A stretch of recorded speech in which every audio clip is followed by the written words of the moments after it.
he survived. Not the way heroes survive in stories. Not with songs or monuments waiting for them at the gate. He survived because Rome allowed him to survive. For 25 years, his body belonged to the legion. His sleep, his hunger, his fear, all regulated, measured, controlled. Every step he took was counted. Every mistake had a price. Every night was borrowed time. And then, one morning, it was over. No trumpet announcing freedom.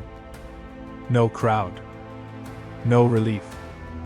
Only a document pressed into his hands, heavy not because of its weight, but because of what it demanded in return. Rome called this moment a reward. A pension. A return to civilian life. But Rome never gave anything away without taking something first. The Roman soldier did not retire the way modern soldiers imagine retirement. There was no clean separation between war and peace. No moment where the system loosened its grip and said, "You are free now." Instead, there was a transition, carefully designed, quietly enforced, from one form of control to another. To understand what retirement meant in Rome, you have to understand what the legion did to a man long before his service ended. From the first day, the legion trained obedience deeper than muscle. A recruit learned quickly that survival did not depend on strength or courage alone. It depended on rhythm, on routine, on submitting personal instinct to collective order. You marched when told. You ate when told. You slept when told, and only where allowed. Over time, the body adapted. Pain dulled. Fear became manageable. The mind learned to accept rules as natural laws, not choices. The camp became home not because it was comfortable, but because it was predictable. Chaos stayed outside the rampart. Inside, everything had its place. That predictability rewired a soldier's nervous system. By the time a legionary reached the end of his service, he no longer needed commands shouted in his ear. The system lived inside him. He woke before dawn without knowing why. He scanned empty fields for threats that were not there. Silence made him uneasy. Disorder felt dangerous. Rome understood this. That is why retirement was never simply a dismissal. It was a reassignment.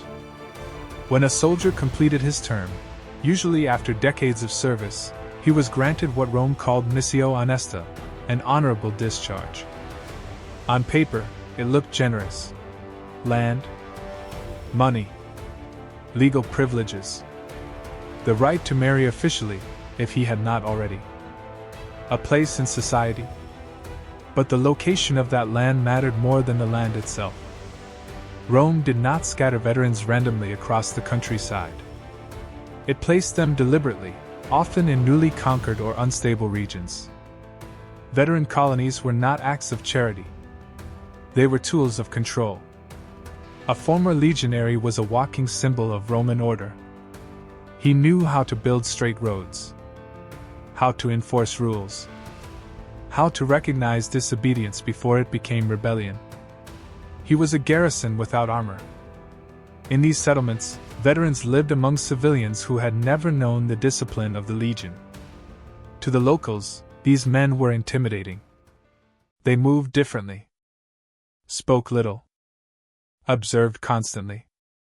They were used to hierarchy and expected it everywhere. Rome did not need to station fresh troops there. The veterans were enough.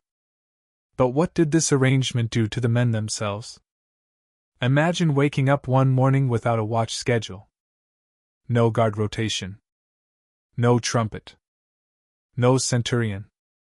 For a modern mind, that sounds like freedom. For a Roman veteran, it felt like danger. Many struggled to sleep. Others drank. Some became violent. A lifetime spent suppressing emotion does not end cleanly. The habits that kept them alive in war followed them into peace, where they no longer made sense. Rome offered land, but not guidance. Money, but not healing. The empire had no interest in restoring the individual. It only cared that the system continued to function. And function it did. Veterans became local administrators, tax collectors, magistrates. They enforced Roman law with the same cold efficiency they once applied to orders in camp. Mercy was not their strength. Predictability was. In this way, Rome exported its military psychology into civilian life. The same discipline that kept soldiers awake on night watch now kept provinces obedient. The same fear of punishment that held the lion in battle now held villages in check. The pension was not a thank you. It was a final contract. Rome paid its veterans to remain Roman. There is a darker truth buried here. Many soldiers never reached this stage at all. Disease, accidents, punishment, and exhaustion claimed countless men long before retirement was even possible. Those who did survive were often scarred beyond repair. Ancient sources hint at this quietly. Veterans described as restless, suspicious, unable to adapt. The empire had no language for trauma, but it lived with the consequences. Some veterans returned to their home regions, but even there they were changed. Family members did not recognize them.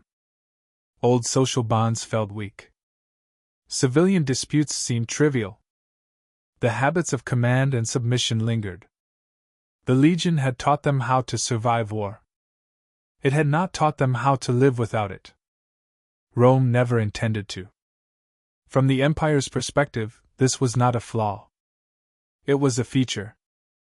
A man who could not fully return to civilian life was more useful than one who could. He would always lean toward order, toward authority, toward Rome. The pension system ensured loyalty long after service ended. A veteran who turned against Rome would lose everything. Land could be taken back, privileges revoked, protection withdrawn. Freedom in Rome was conditional, and veterans understood conditions better than anyone. This is why rebellions struggled to gain support among veteran populations. These men had already chosen survival through obedience once. They were unlikely to gamble again.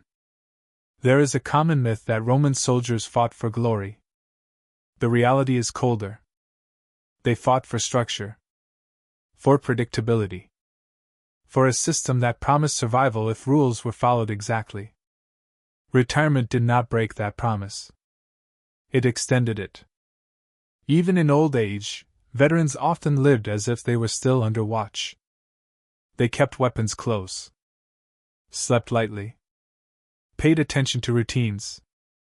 Rome had trained them too well to ever truly let go. And so the empire endured, not just through conquest, but through continuity. Through men who carried the legion inside them long after the armor was gone. The pension of a Roman soldier was not the end of a journey. It was the final stage of indoctrination.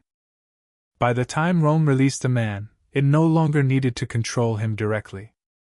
He would do it himself. This raises an uncomfortable question for us.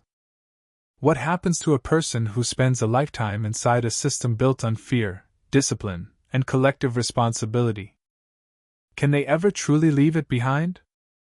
Or does the system follow them, shaping how they think, act, and sleep until the end of their days?